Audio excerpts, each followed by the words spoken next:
AITA for refusing to let my ex's wife homeschool my kids, even though it's ruining their family. I, 31F, share two wonderful kids with my ex-husband Aaron, 35M, my son, 9, and daughter, 8. For anyone wondering, no, things between Aaron and me didn't end on good terms. We were married for nearly 6 years until I found out he had been cheating on me with a woman named Nicole, 34F. Aaron and Nicole got together officially almost immediately after the ink dried on our divorce papers. Honestly, I wasn't surprised. What had surprised me was how quickly their relationship escalated. Nicole has 4 kids from a previous relationship, ages 11, 10, 8, and 6, and Aaron just dove headfirst into her ready-made family. In the blink of an eye, they were living together, raising all the kids under one roof. Then they had a baby together, who is now 2 years old, and just recently announced they're expecting again. Our custody arrangement is 50-50ths. My children live half the time with me, attending public school, and the other half with Aaron and his ever-growing family. For the most part, we've managed this as civilly as possible considering the history. An important piece of background: Nicole homeschools her 4 children. Always has, even before she met Aaron. Her reasons never really mattered to me. Her kids, her choice. But I've always believed in the value of public education for my kids. It offers them stability, exposure to diverse experiences, and a social life that homeschooling simply can't replicate. This difference in our approaches wasn't much of a problem until recently. And now, it's become an absolute nightmare. A couple of months ago, Nicole approached me with what I can only describe as a ridiculous complaint. She claimed that it was unfair for my children to attend public school while her children were homeschooled. Apparently, her kids had started asking why their step-siblings got to go to school with friends, do field trips, and have all these structured school experiences while they were stuck at home. She explained that the disparity was causing problems in her household. Her children were feeling jealous and left out, which made parenting harder for her and was causing tension among all the kids. She wrapped it up by saying something like, "We need to create consistency for the sake of the whole family." I was stunned. I told her plainly, "This isn't my problem. You chose homeschooling for your kids. I chose public school for mine. Blended families don't mean everyone has to live exactly the same." But Nicole wasn't letting it go. She kept pushing, saying that my kids going to school was disruptive to the structure she was trying to build. I brushed it off at first, assuming it was a one-time overstep. Oh, how wrong I was. Not long after Nicole's conversation, Aaron jumped into the ring. He texted me, called me, cornered me during drop-offs, all with the same agenda. "Can you please consider homeschooling? Just think about it. It would make everything smoother for everyone." I gave him the same answer every time. No.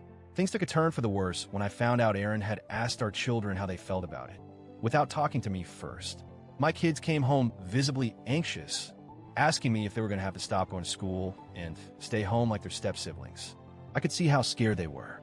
My daughter, who's always been a social butterfly, was almost in tears asking, "Mom, I don't want to leave my friends. Are they going to make me stay home forever?" I reassured both of them right away. "You're staying in your school. Nobody is taking you away from your friends, your teachers, or your classroom." After that, I confronted Aaron and told him to leave the kids out of this. But instead of backing off, he doubled down. The next bombshell was Aaron and Nicole's solution.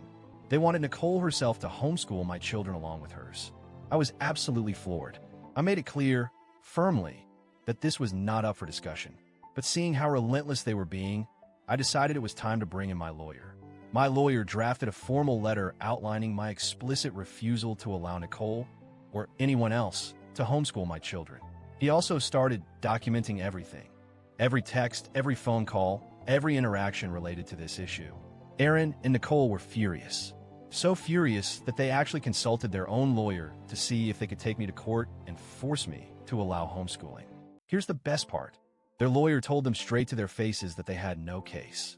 Education decisions are shared legal custody, and without a compelling reason, like abuse, neglect, or failure of the school system, a judge would never side with them.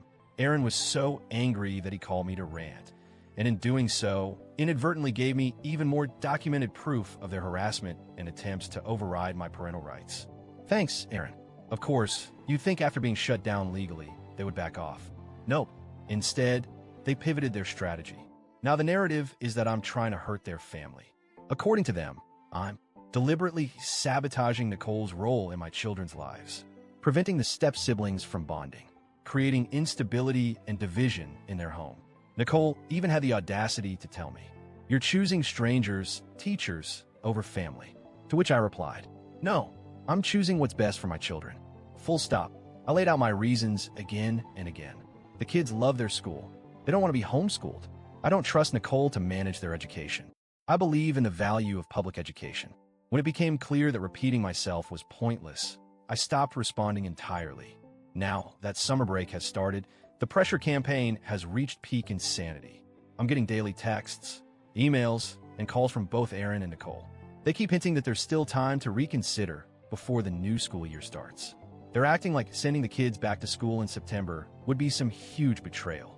Every conversation is some variation of, "You're breaking up the family dynamics." It's confusing for younger siblings. Nicole just wants to include them. "You're being cruel by refusing." It's exhausting. I've blocked them multiple times only for them to find other ways to contact me. Let me be clear. The kids are going back to public school in September. This is non-negotiable. Despite how confident I am in my decision, the constant pressure has started to wear me down.